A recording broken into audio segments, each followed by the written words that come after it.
These poems are still from that collection, Preparations, and at this time I was writing almost immediately after my father had been very ill and had died, so a number of poems, a sequence of poems about my father. My father. My father is a shadow growing from my feet. This shadow grows from 1 minute past the noon of my life and trails me like water. My father is mending all 53 of his cars. He works in a garden shed by the caged light of an inspection lamp. The red glow at his lips shows constantly, small and fierce, like an airliner overhead or the startled eye of a fox. Ash falls onto the greased parts of the dynamo. He hawks and spits through the door.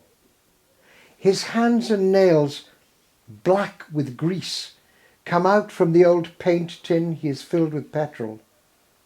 Like rare birds they rise, their plumage glistening and sharp, spilling green and blue and silver.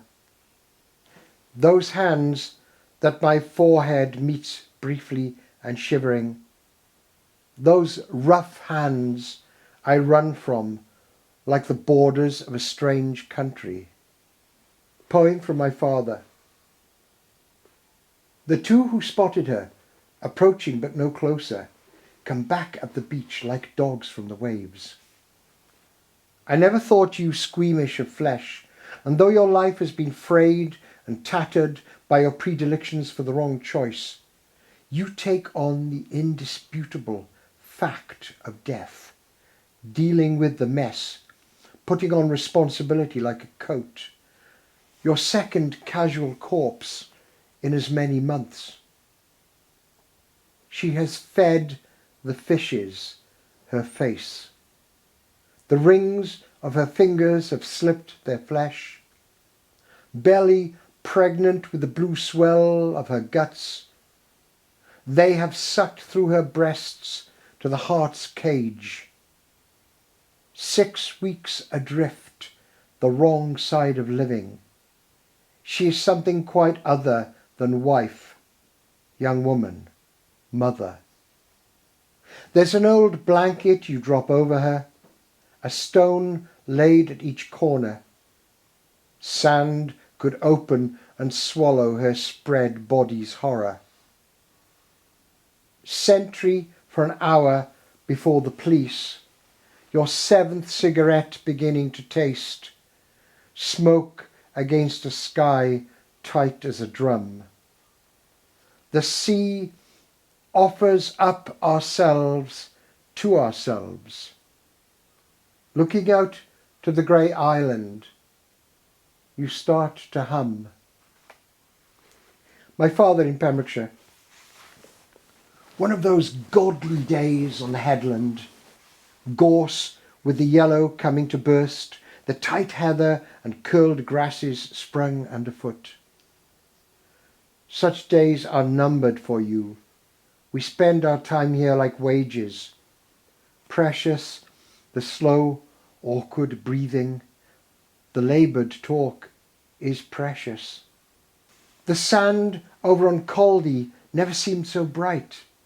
The island stretching empty arms to the west in that early summer Sunday before the trade fills the streets and beaches, and the noise of the day washes out from the town a mile or more, louder than sea. I have to go further down. I have to go down to the water. The way is worn rough and safe. I crawl to the edge of a chimney shaft. The sea lies calm as well water, green with rocks growing patterns underneath. To lose myself in the long moment, drinking in the depth, the abstract shapes. Back at the top you say, feel my neck, and the growths blossom along your throat under my fingers. Under the sun, the prodigal sky, there are no healing waters. To my father, bell ringing was another of the things you didn't teach me. How many crooked ladders did we climb? How many belfries did we crouch in?